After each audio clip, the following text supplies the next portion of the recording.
ময়দান আজকে আমাদের জন্য তরুতাজা হয়ে আছে। ফসল শুধুমাত্র জমিনে পেকে আছে।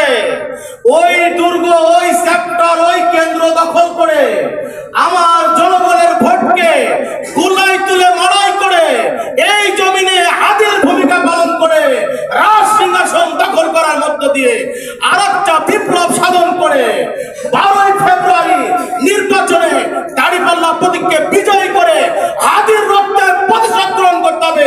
কারা কারা রাজি আছেন আল্লাহকে হাত তুলে? প্রিয় ভাইরা আমার, আমরা কেন্দ্রে খুঁটি মেরে গেঁথে বসে থাকতে চাই শুধুমাত্র আল্লাহর সান্নিধ্য পাওয়ার জন্য। ফ্যাসিস্টদের প্রেতাত্মারা এদেশে যেন আর নেতৃত্ব না দিতে পারে। ন্যায়ের পক্ষে খুঁটি মেরে গেঁথে থেকে ইনসাফ ভিত্তিক সমাজ কিভাবে কায়েম করা দরকার, এজন্য ভালো মানুষের বাক্সে ভালো মানুষের ভোটগুলো পড়বে, এই নেতৃত্ব দেওয়ার জন্য মাটি কামড়ে পড়ে থাকতে চাই। কথা বলেন ঠিক কিনা? আমার প্রিয় ভাইদের কলিজা নিয়ে, রক্ত নিয়ে দেশের জমি এখনো পর্যন্ত ফ্যাসিস্টরা হোলি খেলা খেলতেছে। কথা বলেন ঠিক কিনা? শুধু তাই নয়, আজকেও ফেসবুক ইন্টারনেটের মাধ্যমে দেখতে পেলাম এনসিপি তথা গণ অধিকার পরিষদের অন্যতম নেতৃবৃন্দ দানকারী এদেশের ফ্যাসিস্টে দুর্বৃত্ত করার জন্য অকুতভয় সৈনিক খুলনা বিভাগীয় শ্রমিক বিভাগের আমাদের প্রিয় ভাই অন্যতম নেতা আজকেও গুলিবিদ্ধ হয়েছে। কথা বলেন ঠিক না? প্রিয় উপস্থিতি, আমার বহু শব্দের গুলি হাদিদের প্রাণ কেড়ে নেওয়া যায়, ফ্যাসিস্টরা দুর্বৃত্ত হবেই, আর ফ্যাসিস্টরা দুর্বৃত্ত হওয়ারই বস্তু। কথা বলেন ঠিক না? ঠিক। এত কিছুর পরেও এই বাংলার এই সবুজ চত্বরে, বাংলার সবুজ ভূখণ্ডে হাদিদের পাল্লাই বেশি ভারী হবে। কথা বলেন ঠিক কিনা? আগামী দিনের জন্য এই শহীদরা মাকামে মঞ্জিলে যেদিন আমরা আল্লাহর দরবারে সান্নিধ্যে চলে যাব, এই হাদিদের রেখে যাওয়া কাজ যদি অসমাপ্ত থেকে যায়, সমাপ্ত করার জন্য আমাদের জবাব চাইবে, সেদিন কিন্তু আমরা জবাব দিতে পারবো না। ঠিক কিনা? ঠিক। এজন্য আজকে এই ভক্তি ভরা সময়ে নবীর প্রতি ভক্তি ভরা দরুদ হৃদয়ের অন্তরে থেকে, হৃদয়ের গভীর থেকে রাসূলুল্লাহর প্রতি ভক্তি ভরা দরুদ জপছি। আমরা সকলেই করছি সাল্লাল্লাহু আলাইহি ওয়াসাল্লাম।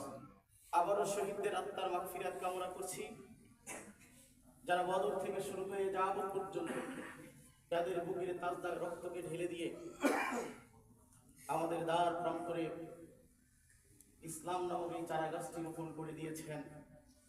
সকল শহীদদের আত্মার প্রতি মাগফিরাত কামনা করছি। আমরা সকলেই করছি আল্লাহুম্মা আমিন, আল্লাহুম্মা আমিন। সম্মানিত উপস্থিতি, আজকে আমরা এখানে বসেছি, এখানে এসেছি, আমাদের হৃদয়ের ভিতরে গ্রথিত আছে একটি মায়া, একটি মমতা, একটি মহব্বত। ঠিক না? কিসের মহব্বত, কিসের বন্ধন? আমরা সবাই জান্নাতে। কোথায় যেতে চাই? জান্নাতে। প্রিয় ভাইরা আমার, জান্নাতে যখন যেতে চাই, আমাদের হৃদয়গুলো যখন তসবির দানার মতো গ্রথিত হয়ে আমরা রাখতে চাই, ঠিক আমি আপনাদের বিব্রত না করে একটু কথা বলতে চাই, একটু কষ্ট দিতে চাই। খালি জায়গাগুলো পূরণ করে একটু আগায় আসা যাবে না ভাইরা আমার? বেশি সময় না। আমার সম্মানিত সেক্রেটারি বলেছেন সর্বোচ্চ 8:30। এই সময়টুকু কি বেশি কষ্ট হবে? যদি কষ্ট অনুভব করেন, কারা কারা কষ্ট পাবেন একটু হাত তুলে? কষ্ট অনুভব করবেন? আমি প্রথমেই আমার আলোচ্য বিষয়ের মধ্যে ভূমিকায় না যে আমি কথা বলতে চাচ্ছি, আমাদের হৃদয়গুলো পরস্পর গ্রথিত হয়েছে কোথায় যাওয়ার জন্য? জান্নাতে। জোরে বলেন, কোথায় যাওয়ার জন্য? জান্নাতে। আমরা কোথায় যেতে চাই? জান্নাতে। এই আন্দোলন করি, এই সংগ্রাম করি, হাদিদের পথগুলো অনুসরণ করি, মতিউর রহমান নিজামীর পথ অনুসরণ করি,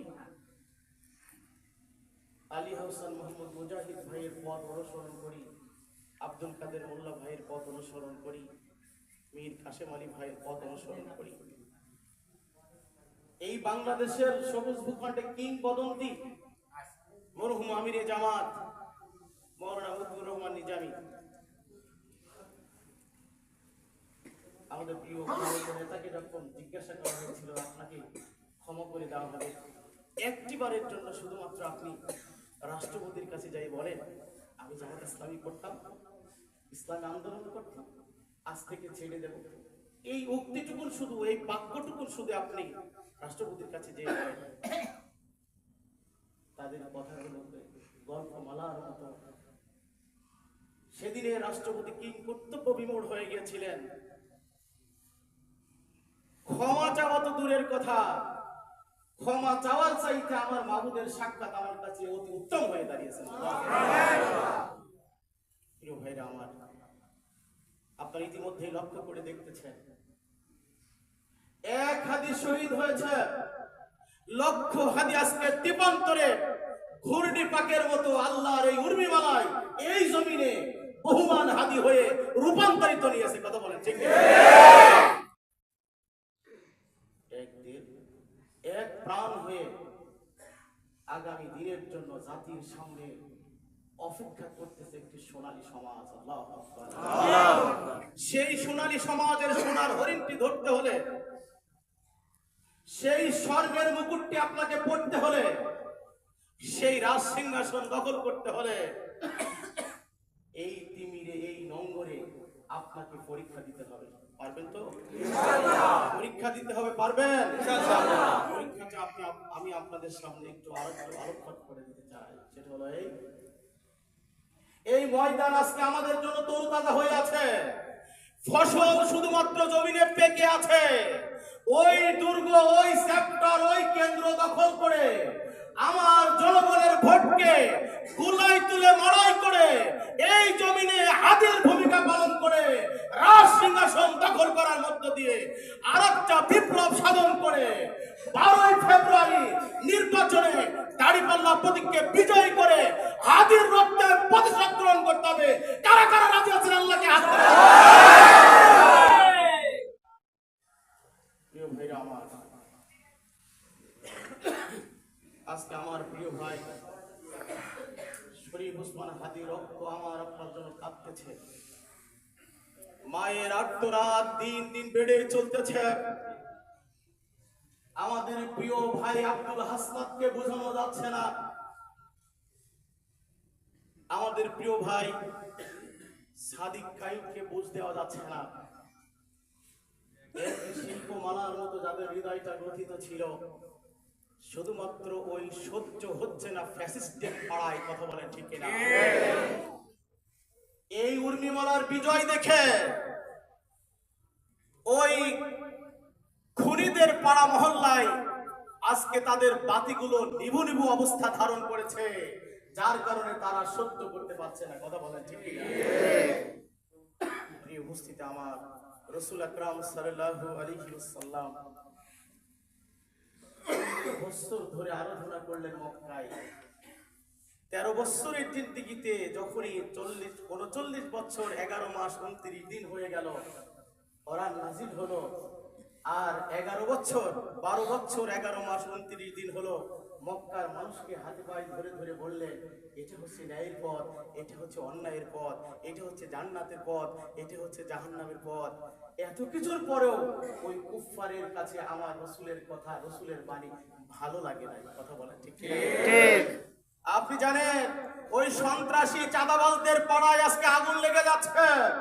এদেশের মানুষ যখন 80% ন্যায়ের পক্ষে সমর্থন দেওয়ার জন্য সিদ্ধান্ত নিয়ে দিয়েছে, ওই সন্ত্রাসী পাড়ায় ওদের হৃদয়ের ভিতরে ঘুরে ঘুরে মরতেছে। কথা বলে ইতিমধ্যেই আমাদের হাদি ভাই আরেকটি প্রমাণ দিয়েছে, যার জন্ম হয়েছে 93 সালে।